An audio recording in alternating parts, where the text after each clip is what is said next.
morning, students. Today we are going to learn about a new chapter called current electricity. Okay. So in the previous chapter we have already completed the electrostatics, that is the static nature of charges. Okay. The static nature of charges, that we have already learned about that. Okay. So static nature means if there is any charge, suppose there is a q amount of charge, and this q amount of charge is static in nature. Static in nature means they are not moving.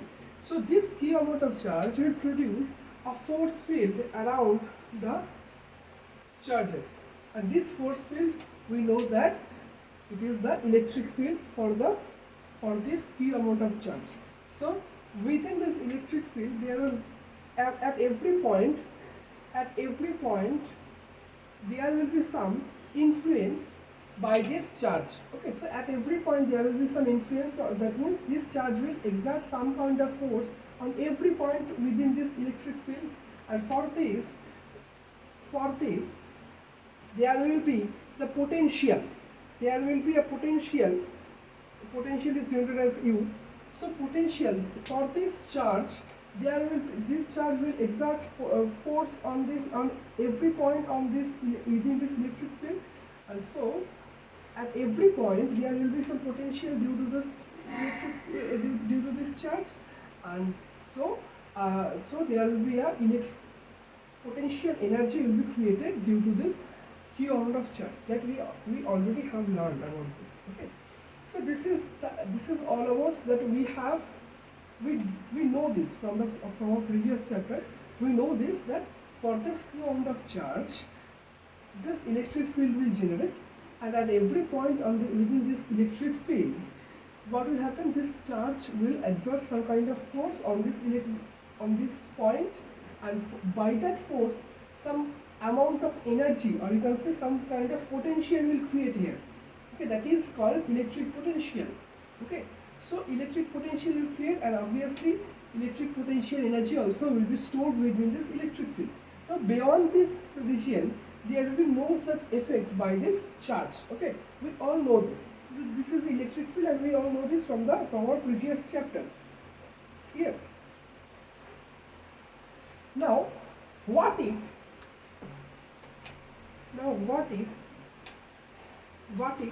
this electron will start moving? Sorry, for what if this charge will start move? Okay, so if it move, that means something generate, and it is called current, or you can say current electricity. Okay, that is when actually electricity means what? Electricity means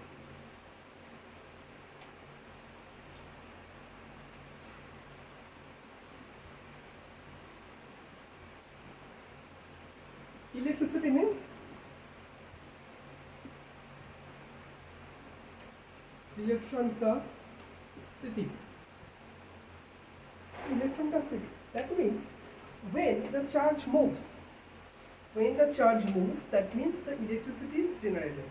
Okay, and we all know from class 10 or 9, 10 we have studied about this, that Ohm's law is there. Ohm's law was there. So when a conductor, suppose there is a conductor. Okay, so suppose there is a conductor, and within this conductor, if the electron will flow, that means when there is a directional flow of electron, so when there is a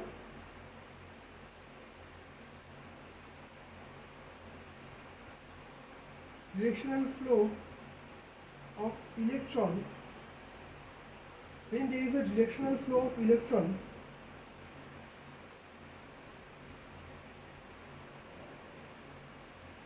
through the conductor, when there is a directional flow of electron through a conductor, when a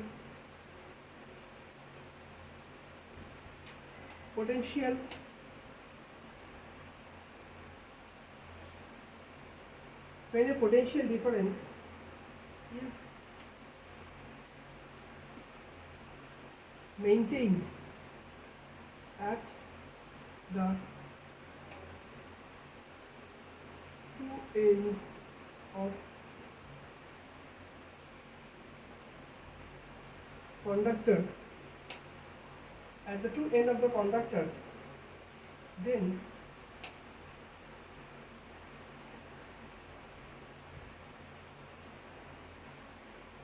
current will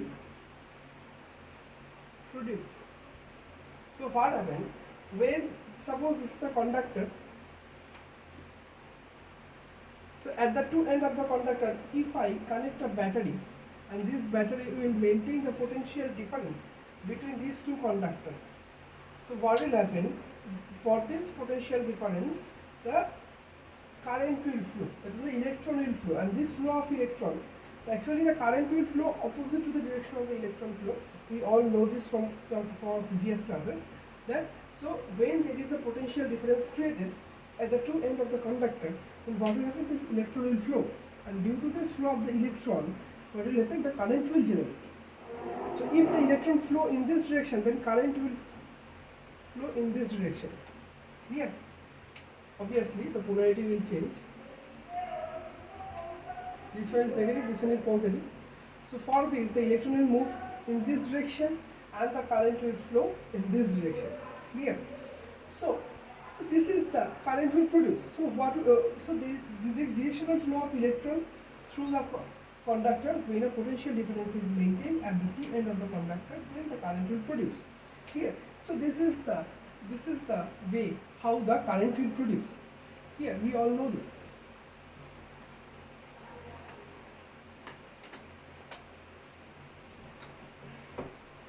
So if I ask that what is current or what is electricity? What is current? Yes. What is current? So current, I have said that this is the directional flow of electron through the conductor when the potential difference is maintained at the two end of the conductor. Here. So this is the qualitative definition that I have given. Now what is how can I measure current? I can measure current by Q by T. Q is the amount of charge flow through the conductor in some amount of time. Okay. So suppose this is the conductor. So electron is flowing. Now if I ask that T equal to 2 seconds, that means in 2 seconds, how many electrons will flow through this conductor? In 2 seconds, how many electrons will flow through this conductor? That means I am asking about the current. So it can be defined as rate of flow of electron through the conductor. So it is the rate of flow of electron through the conductor. So this is the current. This is a measurement of current. It is actually the measurement.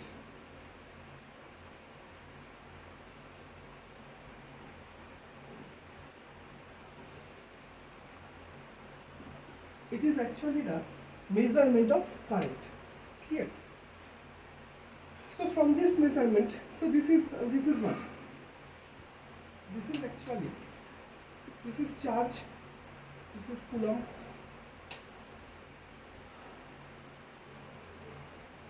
by second. So this is the unit. Okay. So current unit is Coulomb by second, and this Coulomb by second is also called ampere. This Coulomb by second is also called ampere. So this is the unit of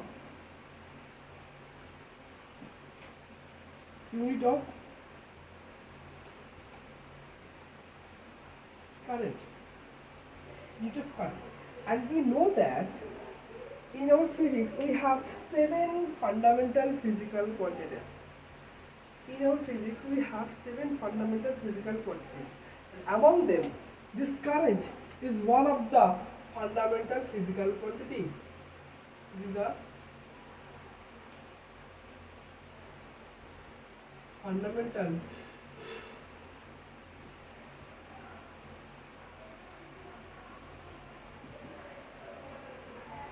current is one of the fundamental physical quantity. Clear? So if I accept what is the, so this is the ampere, this is the unit of current. So, and what is the dimension?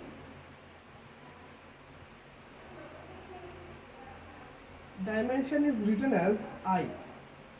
Okay, so this is actually, so from this I we can find out the dimension of Q. It means I into T. So this is the dimension of charge. Yeah. Now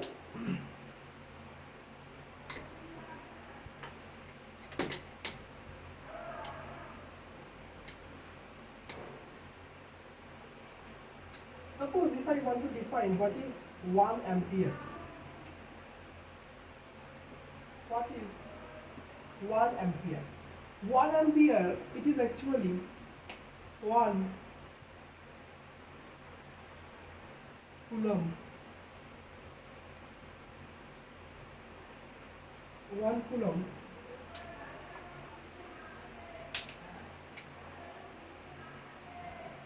coulomb in 1 second. So ampere, 1 ampere means 1 coulomb in 1 second. It means, so it can be defined as when 1 coulomb of charge is flown through the conductor in 1 second. This is called, then we can say 1 ampere current is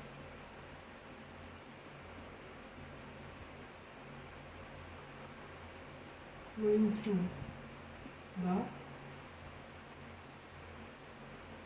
conductor. So when 1 coulomb of charge is flown through the conductor in 1 second, then you can say 1 ampere current is flowing through the conductor.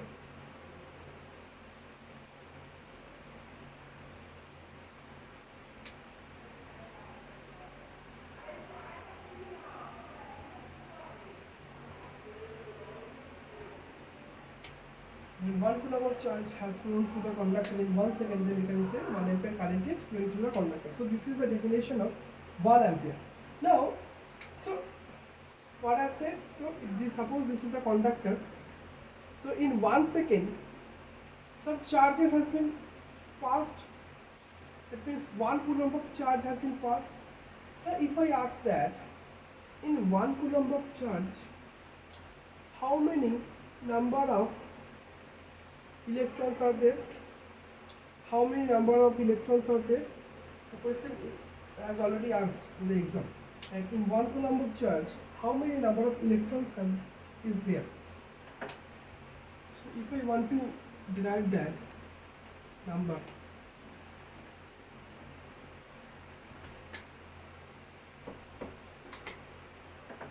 suppose we know that 1 electron equal to 1.6 into 10 to the power minus 19 coulomb. So 1 coulomb equal to how much? 1 by 1.6 into 10 to the power minus 19. Number of electrons are there. This number of electrons are there. So 1 coulomb equal to, if you calculate this, it will almost come nearly 6.25 into 10 to the power 28 something amount of electrons are there. Just calculate it. Calculate it. It is almost equal to 6.25 into 10 to the power 28 number of electrons are there. Clear?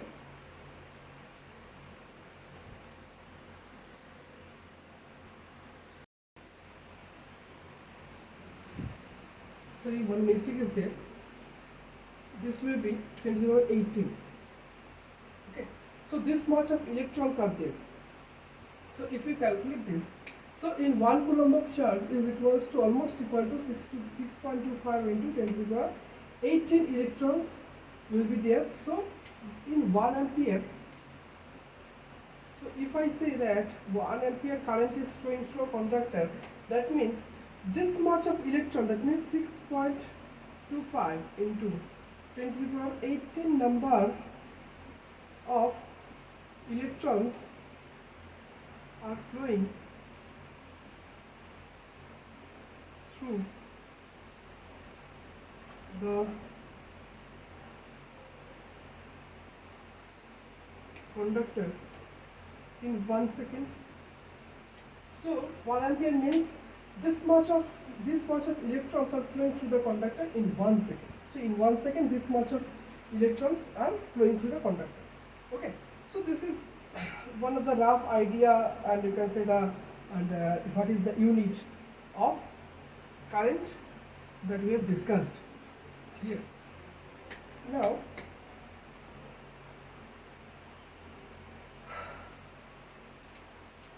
if we say that current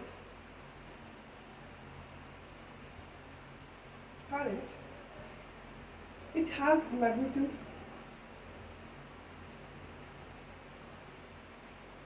it has direction also.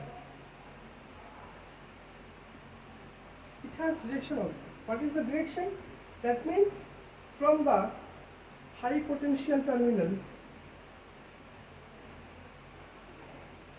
from high potential to low potential terminal, from high potential to low potential, the current will flow. You all know that in a circuit, current will flow from the positive to negative terminal. Okay. So this is the flow. That is the current has magnitude and direction also. Clear? So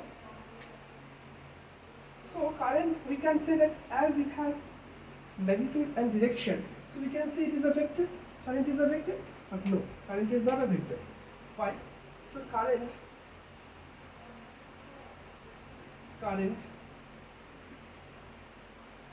is not a vector. Current is not a vector. Why? Suppose one wire is there, another wire is there, and from there a third wire has been put out. Okay, so this is what? This is the junction. This is a junction of three wires. So suppose here in this wire the 3 ampere current is flowing, and in this wire, through this wire, 2 ampere current is flowing. Clear? Now it is seen that when these two current after combine, it will just giving 5 ampere. That means 3 plus 2, simple addition, that means simple scalar addition. It follows, the current follows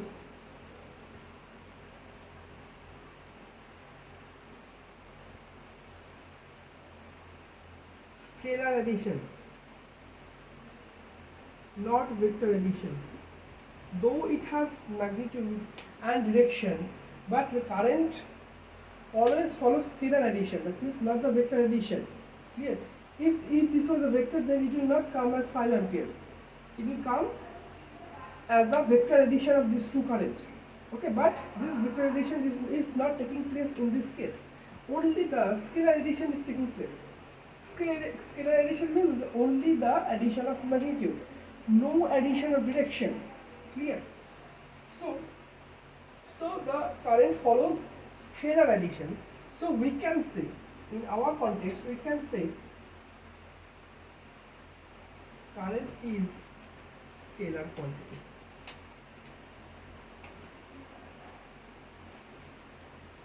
current is a scalar quantity in our context. Actually, if you go to the higher classes, that means when you are going to the graduation level or post graduation level, you will find that current is not a scalar, not a vector. Current is a tensor. Current is a tensor quantity.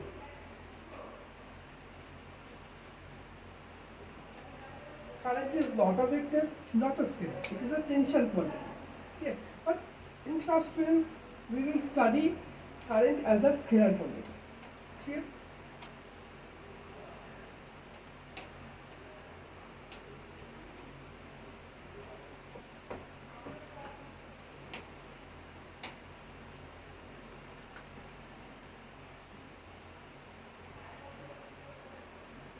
Now,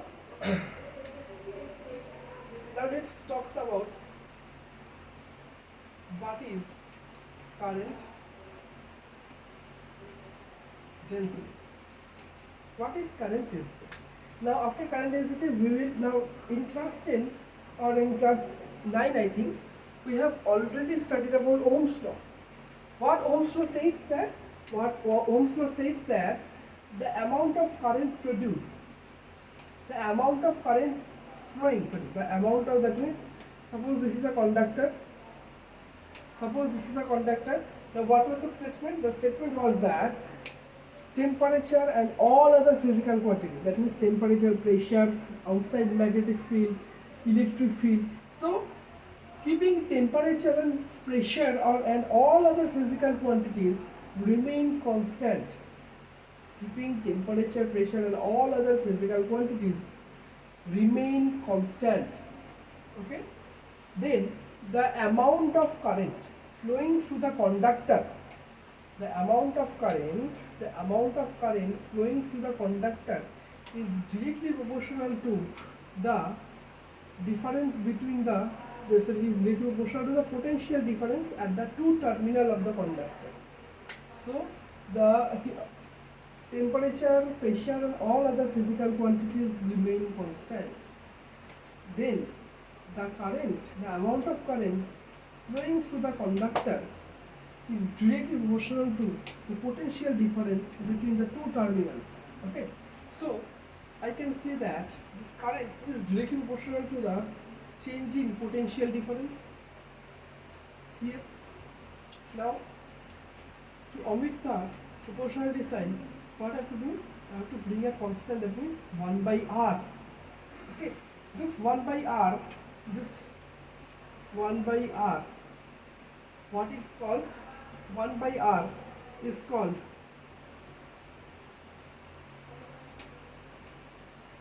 conductance. This 1 by r is called conductance.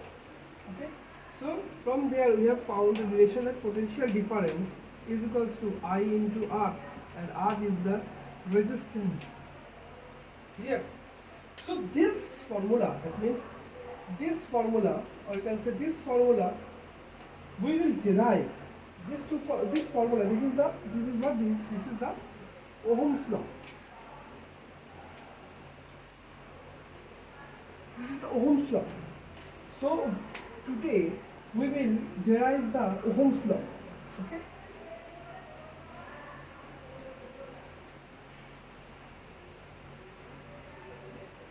Now, what is current density? Current density, suppose this is the conductor. This is a cylindrical conductor having cross section A. This conductor is having uniform cross section. So suppose this conductor having cross section A. Now, this conductor, through this conductor, suppose 5 ampere current is flowing.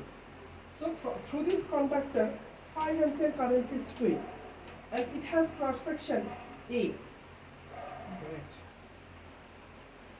Suppose it is flowing I current. This conductor is flowing I current. Okay, and it has a cross section A. Okay, then what does the current density is divided by J. J says that amount of current flowing through per unit area.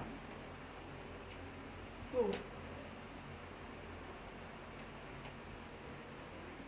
amount of current flowing through per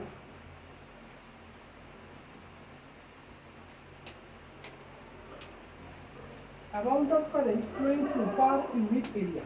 Now obviously this you have to know that J, it is a vector quantity.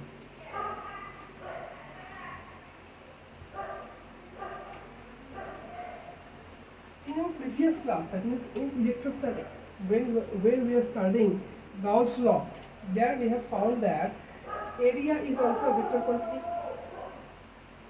Area is also a vector quantity, and J is also a vector quantity. But I, that means in this equation, if you see this equation, this I by A, I is a scalar and A is a vector, and J is also a vector.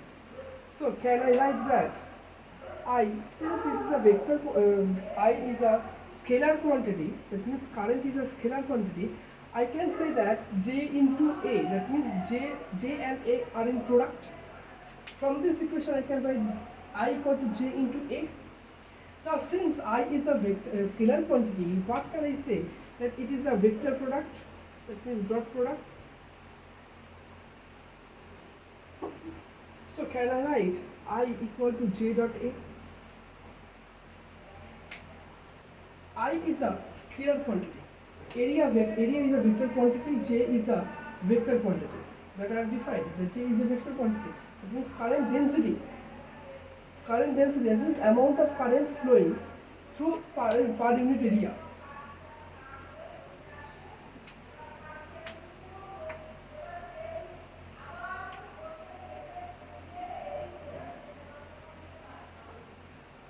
Conductor per unit area.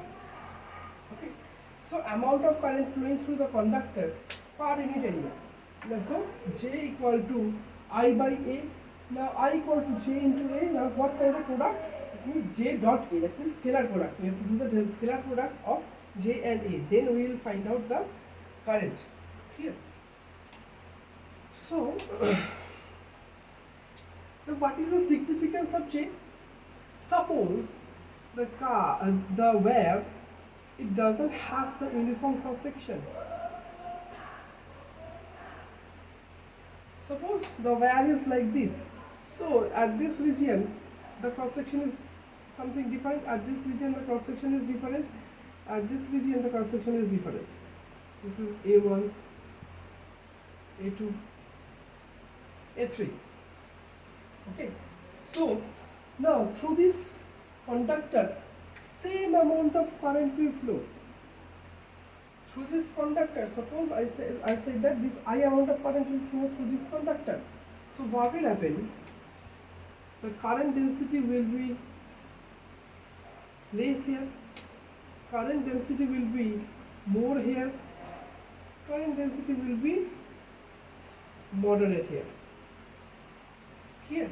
Since here at A2 the area is least and at A1 the area is greatest.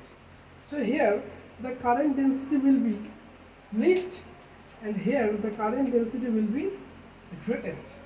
So product of current density and the area will be remain same. That means I is the product of current density and the area. Okay. Since here the area is least, that means current density is greatest. Here the area is greatest. So what will happen? The current density will be least. Okay. So this equation is because of this equation is for the non-uniform cross section or non-uniform electric wire. Okay. So this is current density.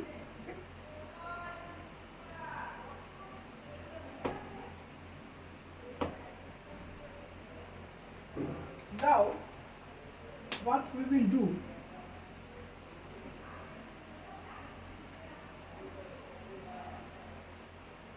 that is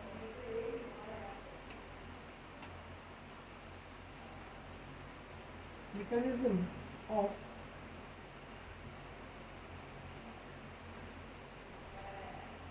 electron flow, mechanism of electron flow, and from this, from here we will find out the Ohm's law. That we will say that yes, the law that was given by Ohm is correct. For conductor it is correct.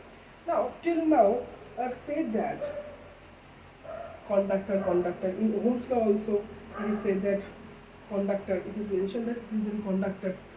So current in this chapter we'll study the flow of current through the conductor only. First of all, conductor flows the current, that is conductor conducts the current. Semiconductor will cause little amount of flow of current, and insulator doesn't conduct the current. Here, so what will happen? Conductor, that means that allows the flow of electron. Now why conductor allows the flow of current? There should be some reason that why, that means there should be a reason that current, that means current is flowing through the conductor. Actually, conductor, maximum metals are conductor. Maximum metals are conductor, and in non-metallic cases, graphite conducts the electricity due to their delocalized pi electron, that means, okay. So maximum metals are conductor. Now what does metal contains? Metal contains free electron.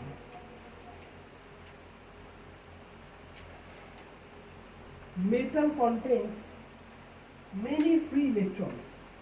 I can give one estimate that in 1 meter cube it contains almost 10 to the power 29 number of electrons on an average number of electrons. So conductor contains numerous free electrons, and these free electrons, if I give electric field, then the electron will flow, and when the electron will flow, that means the current will generate. Clear? So that's why conductor, since the conductor having many free electrons, that's why they conduct electricity. Semiconductor, when we increase the temperature of the semiconductor, then only, okay, then only if there are many such conditions are there. We have to dope the semiconductor, we have to increase the temperature, then only it will conduct some. Actually, in semiconductors, in microampere and milliampere range, the current will flow. Okay, current will generate. Now, in this case, in conductor, we can get in ampere level. Clear? So, for conductors, now which one is the best conductor? If I ask that which metal is the best conductor, the answer will be silver. The silver is the best conductor, then copper, then gold, then aluminium. Okay. So why in our electric, our household appliances or in our household wirings we use copper? Because silver is costlier than copper. Silver is very much costlier than copper. So in our household wiring we use copper because copper is cheaper. First of all, copper is cheaper, and in our household appliances we can use copper, that is the resistance offered by the copper is almost we can take care of it. Okay, so that's why we use copper to make it cost friendly. Okay.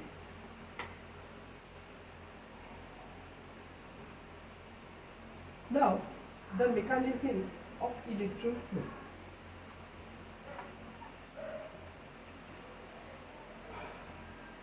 Okay. Now, so conductors, we are talking about conductors. Now electron will flow through the conductor only, then only it will produce current here. Now just let's take a recap from the previous chapter. That what we have studied that for conductors, suppose this is the conductors. Suppose this is a conductor, and through this conductor we haven't applied any kind of batteries. That means this is isolated conductors.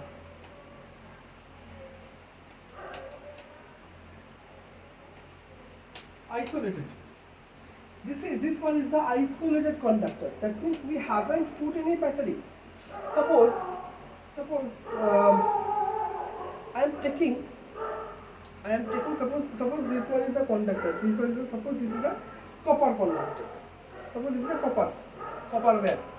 Now suppose this is a copper wire, and now if I touch this copper wire, should I feel any kind of current? Unless and until if we don't put any battery at the two end, we cannot feel any current, because the isolated conductor doesn't produce any current, doesn't produce any electricity. Clear? So isolated conductor, there is no movement of electron. Okay. So for isolated conductor, no current will produce, no current.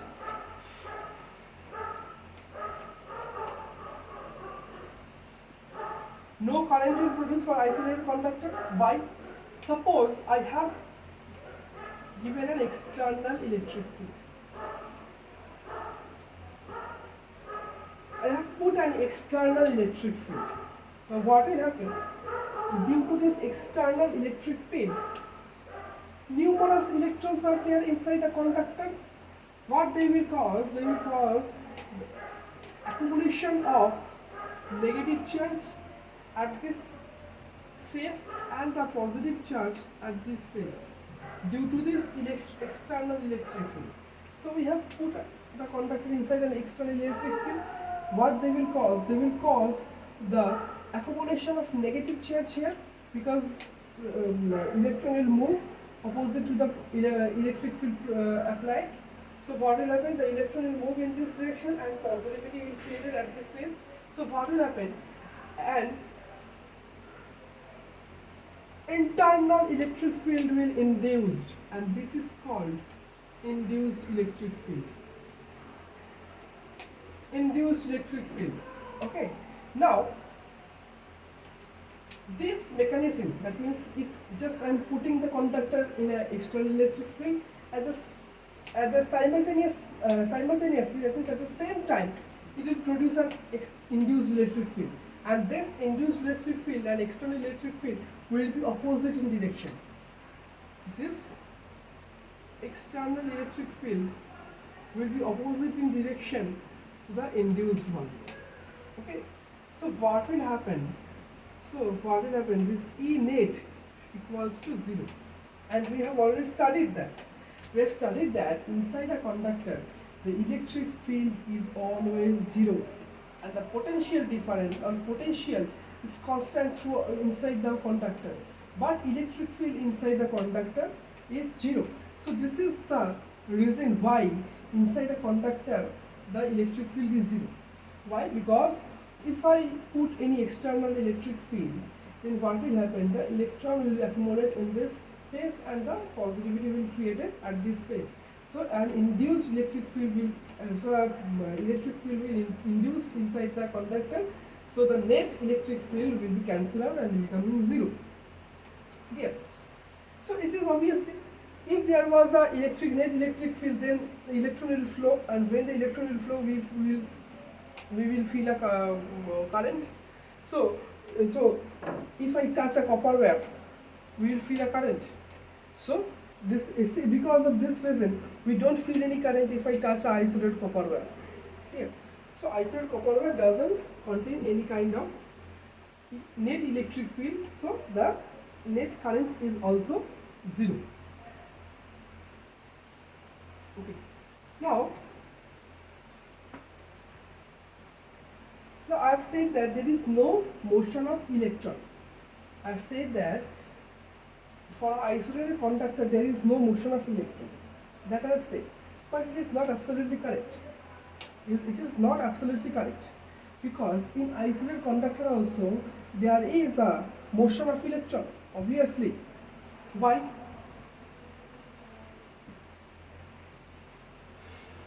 So you have seen, we see that inside a conductor, it is better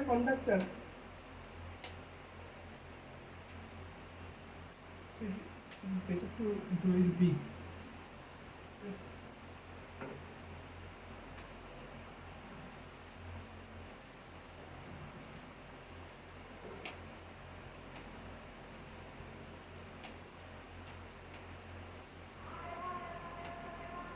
So suppose this is a conductor.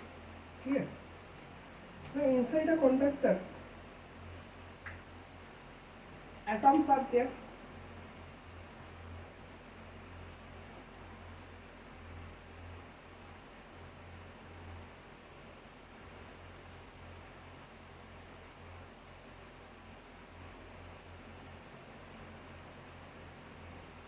And for every atom, free electrons are there. So let's say these are the free electrons. Numerous free electrons are there.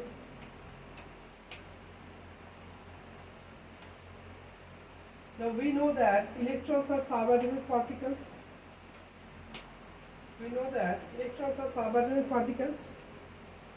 So these subatomic particles, it will gain energy from the surroundings.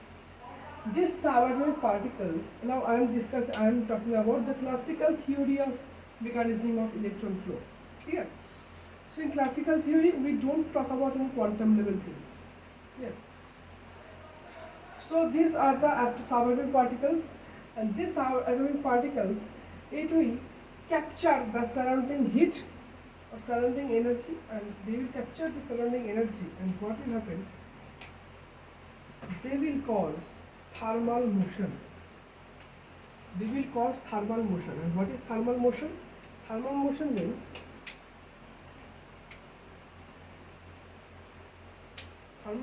suppose I am talking about this electron. What will happen? This electron will cause Brownian motion or random motion.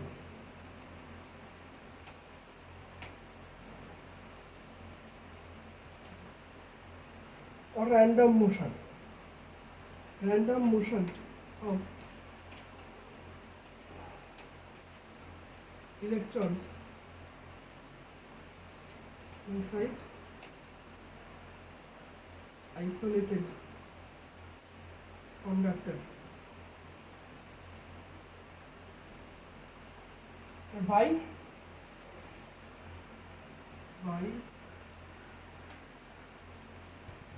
Taking the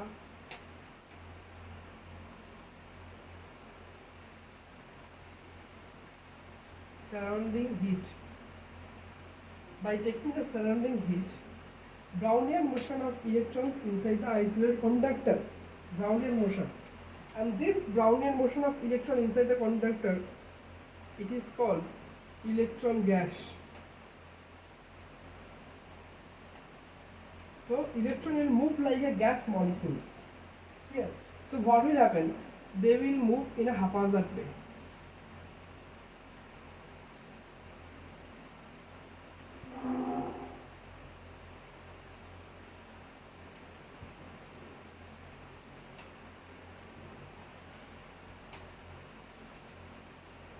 So they will move in a zigzag way, in a haphazard way. Clear? So this is a Brownian motion of electron inside the isolated conductor, and this is called electron gas. So every molecule, every electron will move like this Brownian motion. Here, and this motion, now this is so they are in motion. They are doing the thermal motion. This is called thermal motion of electron. Now this thermal motion of electron is not very less. It is almost equal to 10 to the power 5 meter per second. Almost equal to the speed of the light. That means 10 to the power 5 meter per second. That means thermal velocity of electron is in the order of 10 to the power 5 meter per second. Okay, they are not very less. Okay, so this is the thermal motion of electron. So electron is moving inside an isolated conductor in this way. Clear? But see, this electron is moving about its mean position. This electron is moving about its mean position. They will ultimately, the average velocity is 0. The amount of displacement traveled by the electron in this direction is equal to the amount of displacement traveled by the electron in this direction also. So ultimately the mean position is always same. So now it is valid for all other electrons. That means every electron, they are moving in a random motion, but their mean position is remains same. That means they are moving, they are doing the random motion about its mean position. Okay. So that's why the velocity, ultimate velocity of the electron is 0. Here, is it clear? So the average velocity is 0.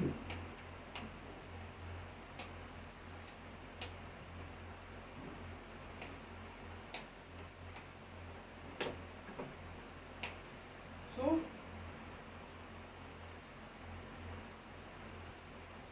if I doesn't apply any potential difference also, if I doesn't apply any battery also, then also the electron is moving but at its thermal velocity.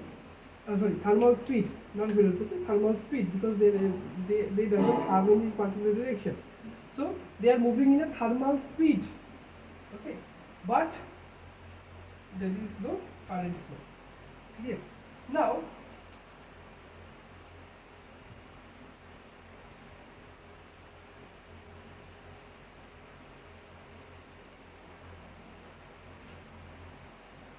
what I have done, I have applied a potential. This way, I have applied a battery there, and this battery, what will happen? So I have put an external electric field.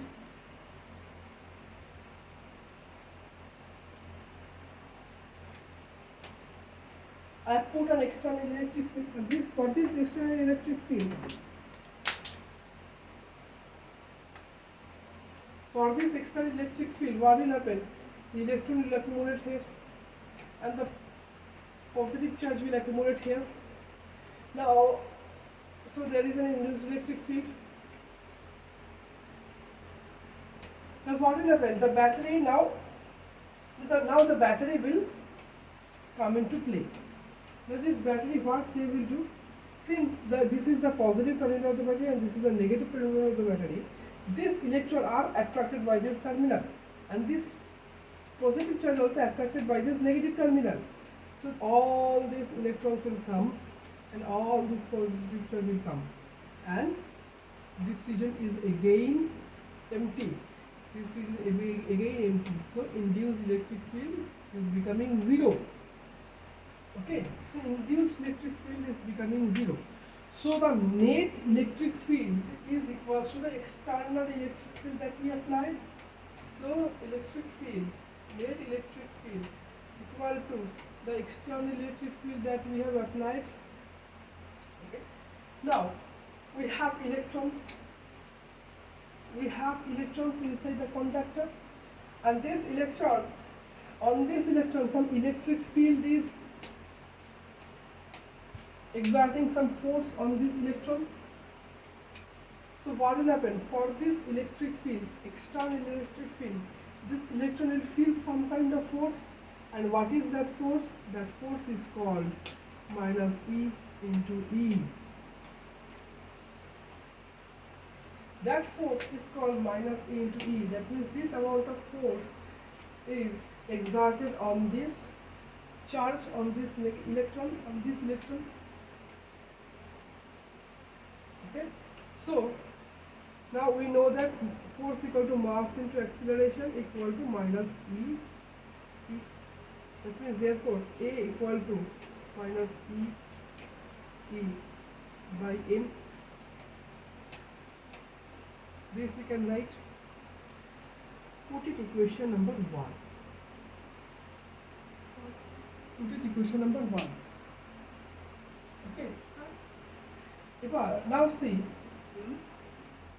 Now this is the acceleration that this electron is experiencing. Now we know the law of equation. Second, we know the first law of equation. That means V equal to U plus AT. This is V equal to U plus AT. That means this is the first equation of motion. We know that V equal to U plus AT. This is the first equation of motion. Now, what is V? What is U? U is the velocity of the electron when the battery is not applied. So U is the velocity of the electron when the battery is not applied. So this is the what? This is what? This is the first equation of motion. Okay. I'm rubbing.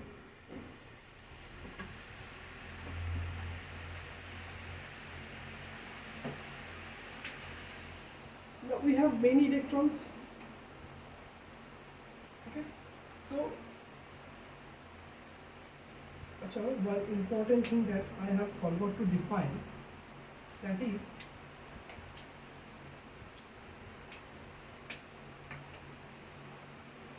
these are the electrons. Okay. Now, except the electron inside the conductor, except the electron,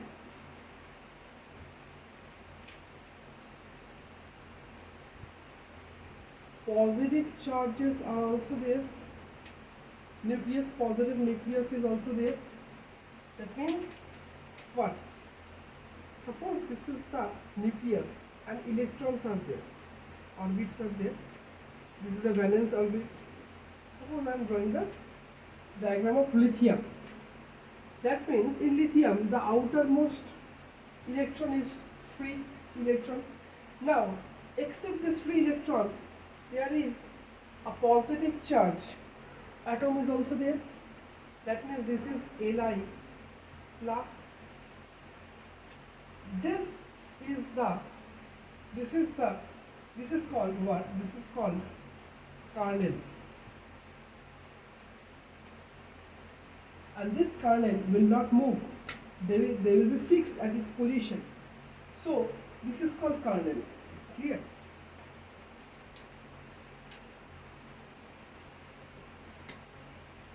So inside the electron, kernel is there, free electrons are there. Now,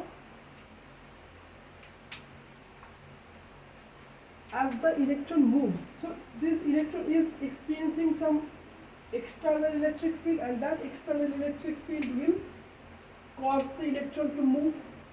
Okay? So this electric field will cause the electron to move. So when this electric field will move, they will experience the collision.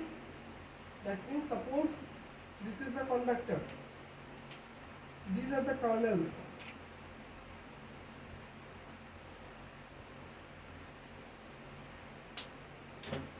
And these are the electrons. So what will happen? They will collide, again they will collide, they will collide, they will collide. Okay? So in between two successive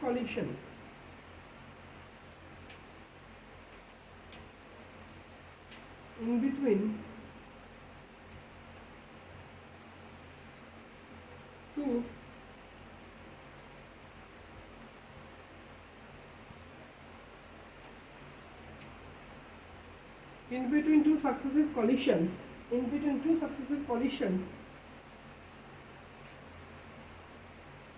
this is called mean free. This is called free path, not mean free path. In between two successive collisions, that means this is first collision and this is the second collision. Clear? So this is the first collision, this is the second collision. So in between the first and second collision, the electron is suffering no collision. So this path is called free path. This path is called free path. In this two collision also, this path is a free path. In this two collision also, this path is a free path. Suppose this length of this path is lambda 1. The length of this path is lambda 2, and the length of this path is lambda 3. In this way, mainly free path we will attain lambda 1, lambda 2, lambda 3, lambda n. Suppose there are n number of electrons, that means lambda n. Every electron is giving the same free path. So that means the mean of this lambda is called mean free path. The mean of this lambda is called mean free path. Clear? If there is n number of collision, then this mean free path is actually equal to n is the number of collisions that each electron is facing. That means this electron is facing n number of collisions. That means how much? So in between, that means n number of collisions. That means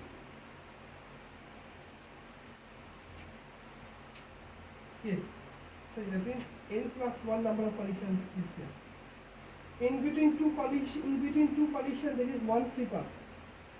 You can calculate that in between two collisions there is one free path. So in between three collisions there is two free path. In between four collisions there is three free path. So in between n plus 1 number of collision there is n number of free path.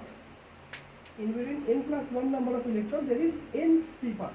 Okay, so we can average out this. So this is called mean free path. Lambda is the mean free path. That is, mean means average. So this is mean free path. Clear? Now this electron, it has a velocity. Now to travel this mean free path, the electron will consume some time. To travel this mean free path, the electron will consume some time, and that time is called relaxation time.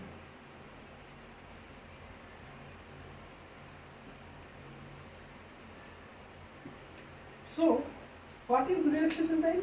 Relaxation time is the time taken by the electron to cover mean free path.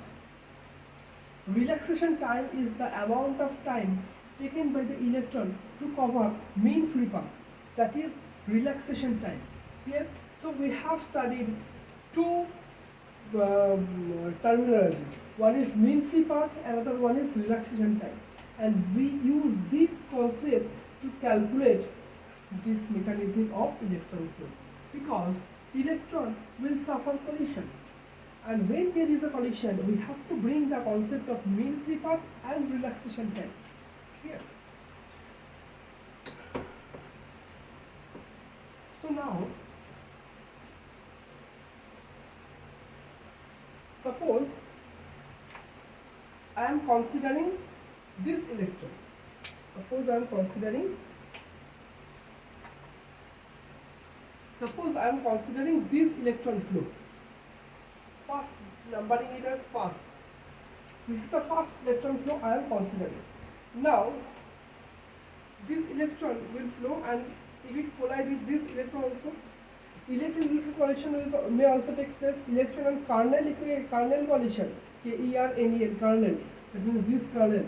So electron may collide with electron also. Electron may collide with kernel also. So any collision. So the electron will move. As the electron will move, it may collide with another electron also. So this is the free path travelled by the first electron. Now, what was the acceleration expression? This is E by m. This was the expression of acceleration attained by this electron. Here. So what was the first equation of motion? that is V equal to U plus AT. This was the first equation of motion. Now what is V? V is the velocity attained by the electron just before the collision. Just before the collision. So suppose the electron is moving, suppose the electron is moving, this is the kernel, suppose the electron is moving, as there is an external electric field, the electron will suffer acceleration. Just before the collision, they will attain some velocity, and what is the time taken? That means first collision to second collision, that means this time taken is called relaxation time. So T is the relaxation time, and relaxation time is denoted by tau, okay. And what was the expression of acceleration? That is minus E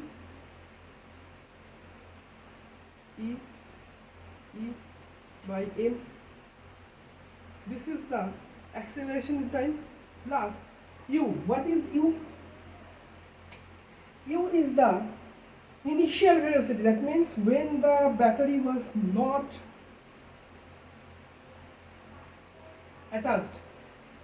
So when the battery was not attached, at that time this conductor was an isolated conductor. So we have studied that in case of isolated conductor, the velocity of the electron is the thermal velocity.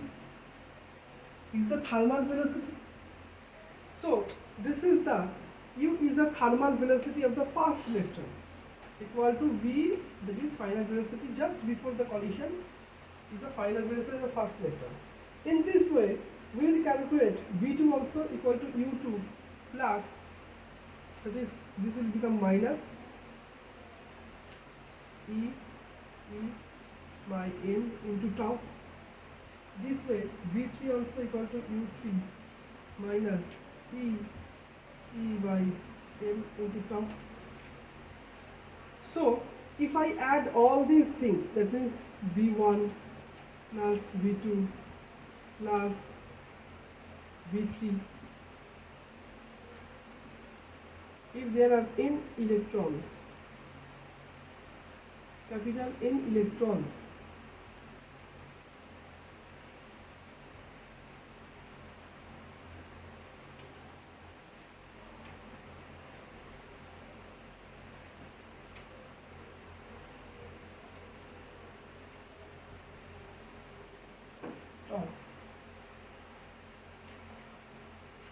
that is n means n number, that is n into E n into tau. That means addition of all these three. If there are n electrons, then n into E into capital E by n. Now divided by n, n cancel out. This is what? This is the drift velocity.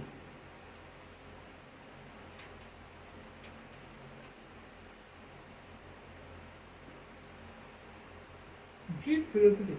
Now what is this? Mean thermal velocity. Now we know that mean thermal velocity was 0. We have said that the mean thermal velocity was 0 minus E by m into tau. Why mean thermal velocity is 0? Because the Brownian motion, if I add all, that means if I average out the thermal velocity, that means it will come 0. That is why, since the average thermal velocity was 0, that means there was no velocity of the electron. If there was no velocity of the electron, there will be no flow of electron, and obviously we will not get any current. Clear? Now what is drift velocity? Drift velocity means the average velocity of the electron after the application of that is after the application of battery.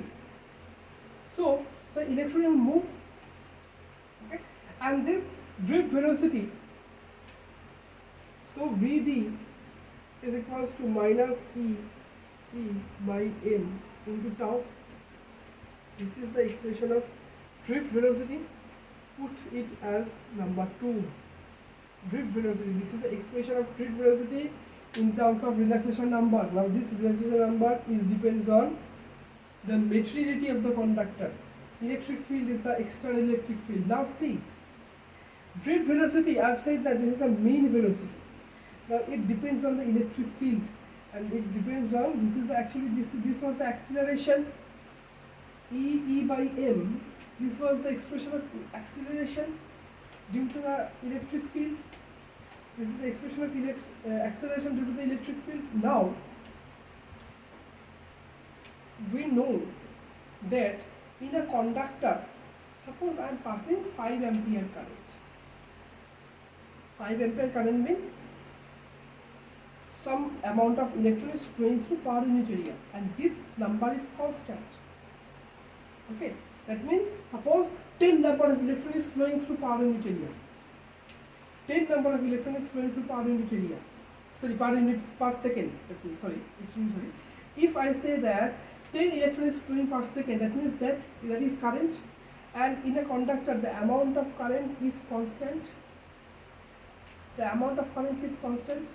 Now that means if the velocity will change, suppose if the electron, now this velocity means this drift velocity, it depends on the acceleration. Acceleration means what? Acceleration means the velocity will change. Okay, just listen carefully. This drift velocity, it depends on the acceleration. Acceleration, it depends on acceleration means the velocity will change. Now if the velocity of the electron will change, then the amount of current will also change through the conductor. Then obviously the amount of current will not remain same through the conductor for a time. Suppose I have said that I have made a circuit and have controlled that in the circuit, through the circuit 5 ampere current will only flow. Now after some time, after 5 minutes, I have checked that there are 10 ampere current is flowing in the conductor. Then obviously the current, the circuit will, due to the heating effect, the circuit will cut off. So this has not happened. So obviously for some reason the electron is not gaining acceleration, the electron is not changing its velocity, the electron is moving its same velocity, but in this expression the velocity is depending on the acceleration. So something is there which cause the acceleration takes place, because due to this external electric field the force is exerting on the electron, and obviously due to that force the acceleration will takes place, and obviously the acceleration will happens. But something is there which is nullifying that acceleration effect, and that is the collision. So how? Inside the conductor many kernel is there, many electrons are there. Okay. So suppose this is the kernel and this is the electron. So the electron is moving, and as it is moving, that means it is moving through the free path. It is moving through the free path because there is no collision. So in this free path they are gaining its acceleration. So as it is moving, they are gaining its, that is electron is gaining acceleration. As it is getting collided, it will lose the velocity. Then after this collision, it is again gaining the acceleration, gaining the velocity. Then again the collision will take place. Again it loses velocity. Then again it is gaining the velocity. Again it is getting collided, it will lose its velocity. In this way, the drift velocity is always uniform velocity. The drift velocity of the electron in the conductor is always uniform velocity. Why? Because of this collision. So collision is very much important. If there is no collision, then the electron will gaining its velocity, and obviously that we cannot control the current. Current will increase. Okay. So this is the drift velocity. The drift velocity is always uniform velocity. Okay.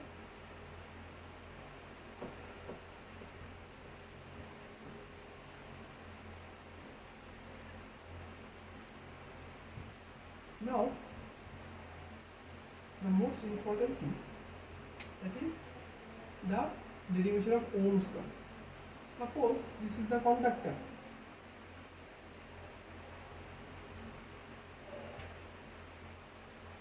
This is the conductor.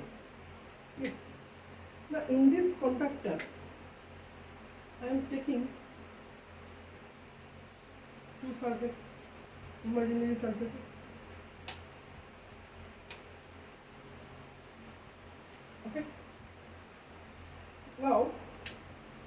conductor diaphragm, electron is flowing. Suppose at t equal to 1 second, at t equal to 1 second, suppose at t equal to 1 second, this much of electron is getting inside into it. That means this number of electron is getting inside it. This number of electron is getting inside it. At t equal to 1 second, this number of electron is getting inside it. Now at t equal to 2 seconds, again this number of electron is moving. That means it is flowing through this area, and after t equal to 2 seconds, it is this amount of electron is flowing through this area, and another set of electron is flowing into this area. What I have said, this is a true cross section. At t equal to 1 second, this number of electron just move inside this cross section. That means inside this volume, this number of electron has been accumulated. Now at t equal to 2 seconds, this number of electron will move, and it is flowing through this area, and this area becoming empty, and again this next set of electron will get inside through this area. That means the continuity, maintain the continuity. This much electron flows out, and this much electron will flows in. Okay, so this much of electron flows in, and this much of electron will flows out. Let us say this is L. This is L. And the potential difference is, suppose the potential difference is V, okay, and the area, cross section area is A. Now I have taken a conductor having uniform cross section. I have taken a conductor having uniform cross section. Here that means area is same. First one is I have taken a uniform cross section.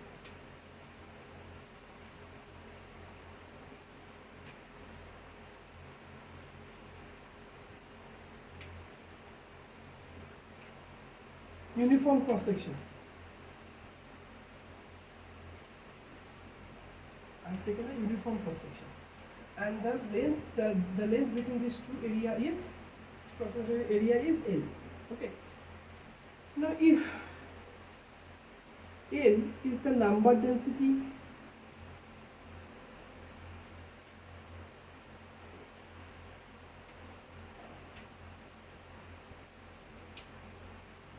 if n is the number density of electron,